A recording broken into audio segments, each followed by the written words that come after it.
everyone? My name is Jason. Hey friends, it's Desiree Josen. Because they usually go all out for me. I loved it. And stop and be like, this is amazing. I just think this is awesome for the both of them. Hey, what's cracking everybody? WWE Hall of Famer The Godfather, and I want you to watch the number one, that's right, the number one podcast, Chutes and Ladders. See you there. Hey.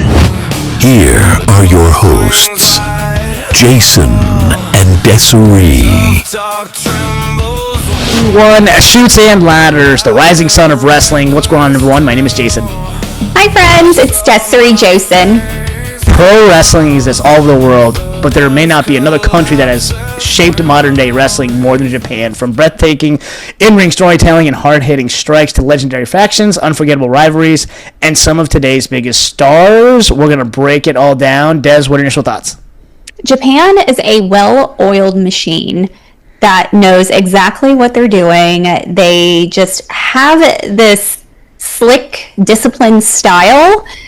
And it's just, I feel like besides the U.S., they are the powerhouse of wrestling. Yeah, absolutely. And you know what? So, whether you're watching WWE, AEW, TNA, old school NWA, any of these promotions, they were all influenced at some point in time by Japan and all these different promotions. So today's going to be a fun episode. Yeah, it is. All right, when fans think about wrestling history, they usually think about, like I said, WWE, WCW, ECW, or perhaps the territories. Many of the greatest ideas in wrestling either originate in Japan or are heavily influenced by these promotions. So, if Japanese wrestling never existed, how different would pro wrestling look today? I would like to think that we would have something similar, but I just feel like it's just all about borrowing and indirectly influencing. So do we think the NWO or DX or something like that would have happened? It could have, but I know that's what we mentioned previously in our past episodes with even the World Cup episode was, these kind of invasion angles. And that's exactly what happened with the NWO. And even Eric Bischoff even says, hey, I indirectly took it from this storyline from the 80s. And it was basically like the rebels versus the establishment. And that's exactly what the NWO did. Even DX sort of, and there's other things, like other larger factions that done that as well. So I would like to say yes and no, but we can say that this was indirectly impacted. So, yeah. Yeah, and to touch on that point, do you think American wrestling gives enough credit to Japan for inspiring so many classic storylines? I think so. It's not like they're denying it. And speaking of NWO, they indirectly impacted the influence of the Bullet Club in 2013 when it comes to Japan. And that's where they originated. So they pulled from the NWO and DX. Bullet Club then is created with Finn Balor in Japan and then comes back to the U.S. now as what we know in Ring of Honor and even AEW. So yes, they do. It's just like I said, it's just borrowing and influencing and cross promotions. Let's stay on the topic of invasion angles, and then we'll actually arc that into Monday Night Wars. Before wrestling fans obsessed with WCW invading WWE, Japanese wrestling promotions were already experimenting with these promotional rivalries that we just discussed. Why do invasion storylines always capture fans' attention even decades later? Because it's like, damn the man. Like, we love heels. As much as, some people just love the hero, we always root for the bad guy too, just because there is like a root cause of why are they so angry? Like, look at it. It's like if you can't stand the company or your boss, you want to just, take care of business and really tell them off. And these kind of factions came in and made it really cool to be the rebel. And who doesn't want to be a bad guy once in a while? So I don't blame them. For one, I will always side with the NWO and those kind of villains and rebels. I think it's fun to be a bad guy and those kind of angles. So Why not? Yeah. So staying on the topic of rebels, let's talk about faction formula. One thing Japan perfected: factions. Instead of simply creating tag teams, Japanese wrestling's built entire armies. Groups battle for power, championships, loyalty, and control. That formula created legendary groups: NWO, Judgment Day, The Bloodline, DX. Des, which faction do you think had the greatest long-term impact on wrestling history? Ugh.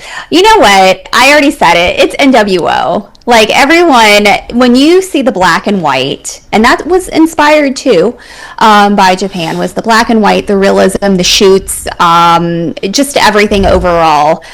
That's who you think of when you think of Invasion. You think of bad guys. You think of the cool guys. And when you walk around in your black and white and you too sweet, come on now. It's a part of history.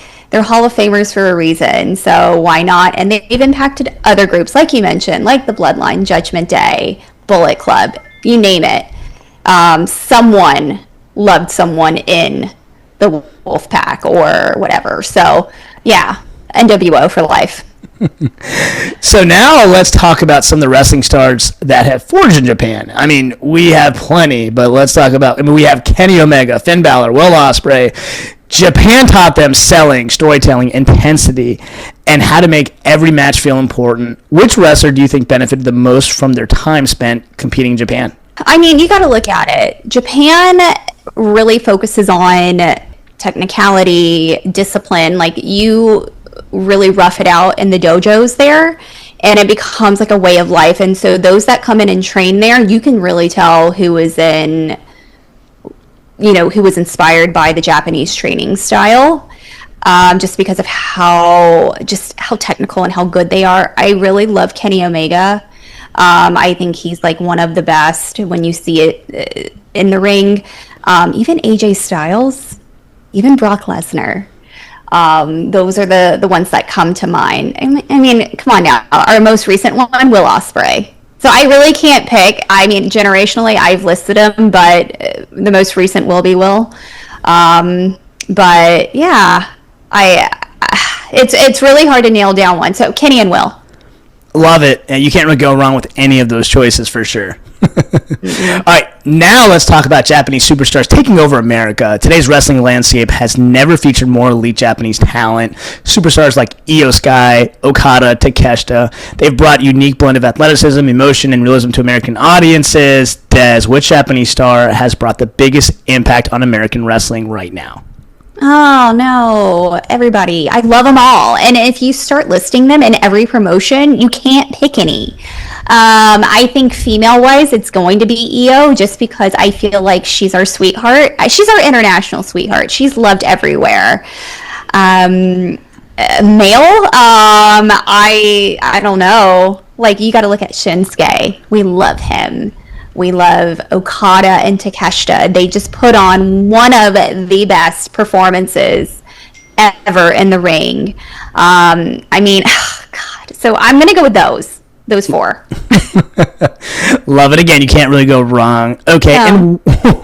And why Japanese wrestling feels different. Perhaps Japan's greatest contribution isn't a move or a storyline, it's a philosophy. Japanese wrestling often presents itself as legitimate athletic competitions. Matches build slowly, every strike matters.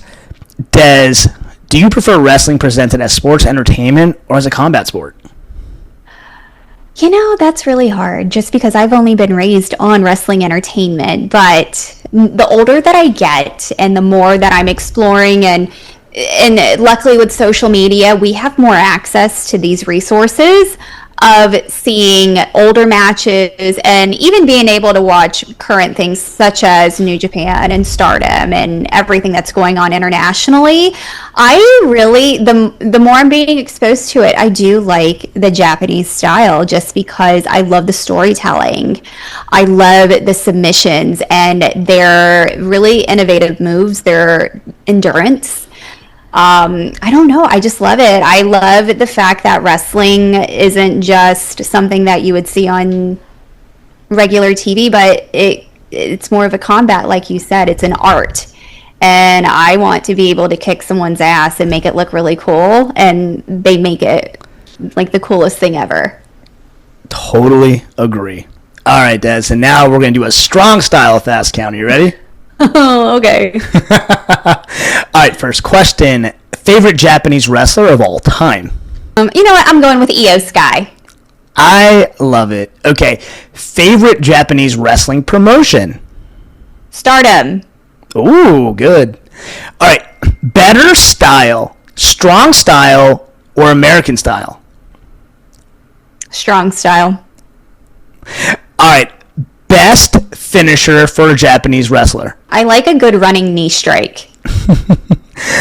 Which wrestler has the greatest excursion before becoming a superstar? I will go with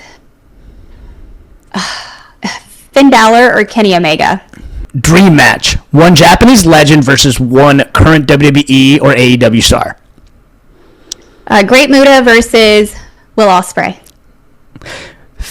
Okay. Finish this sentence. Japanese wrestling changed the business because...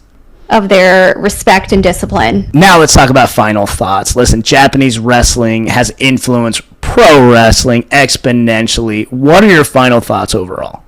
I absolutely love it. I think it's so traditional but so modern, and it's impacted so much, and I love that we're seeing a crossover of both.